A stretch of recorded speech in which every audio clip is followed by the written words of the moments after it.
Good afternoon, and welcome to the greatest year Or HaChaim will ever have.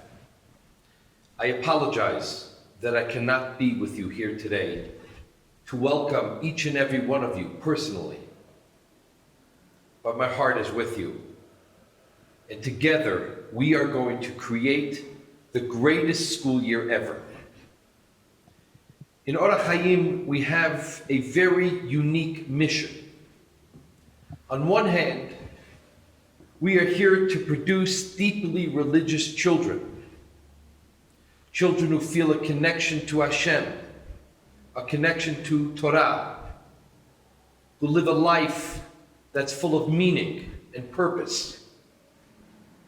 On the other hand, we are here to produce great citizens of humanity, students who go out into the world and contribute to making the world a better place. We call this philosophy Torah im derech eretz. We want our children to be great Mexicans, and we want our children to be great Jews. And together, we will produce incredible human beings. I want to tell you a story. A few years ago, in one of the biggest synagogues in Manhattan, New York, there was a rabbi who got up on one Purim before they began to read the Megillah. And this rabbi is a very influential, successful rabbi in the United States. Thousands upon thousands of people know him. Thousands upon thousands of people call him for guidance. And before he began to read from the Megillah, he wanted to tell a personal story.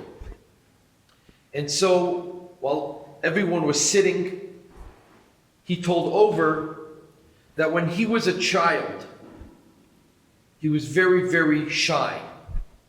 He didn't have a lot of friends. Part of the reason he didn't have a lot of friends was because he was bad at sports. He couldn't play ball. In America, they play baseball a lot, and he wasn't good at it. And because he wasn't good at it, he couldn't play with the kids his age. Because he couldn't play with the kids his age, he didn't make a lot of friends, and he felt lonely and depressed and isolated within his own school. One day, the principal called him. And the principal said to him, "Don't go on the bus today. You're going to get a new ride to school. So wait at your front door, and at 8:30 in the morning, you're going to be picked up." He didn't know what that meant or why, but if the principal called, he listens to the principal. At 8:30 the next morning, he's waiting by the door. A car pulls up in front of his house, and he looks in the car, and it's his principal. And he gets into the car, and the principal says, "We're not going to school." And they drive to a local park. And the principal gets out of the car, and he says, "Get out." And the kid gets out of the car, and he listens to the principal. And the principal opens up the trunk of the car, and he takes out 2 baseball mitts and a baseball. And he says, "Today, I'm going to teach you how to play ball." And for hours, the principal and the student practiced throwing the ball and catching the ball and hitting the ball. The great rabbi in this big synagogue in Manhattan said, "This principal changed my life. He gave me the courage to go out and play with my friends and to make more friends and to interact with the kids in my class. And from then on, I was a different kid. I began to enjoy school. I began to enjoy my friends. I became a different person. And from there, I went to college. And from college to rabbinical school. And today, I'm a rabbi of one of the biggest synagogues in the United States of America." This principal did a little thing to change someone's life. Today, I want to share with the teachers of Orach Chaim. That principal was my father. But here's the interesting thing. My father passed away in 1976. That means that this rabbi who stood up in the synagogue of Manhattan 40 years after the event still believed that that principle changed his life. I ask every teacher in this room, whose life will you change?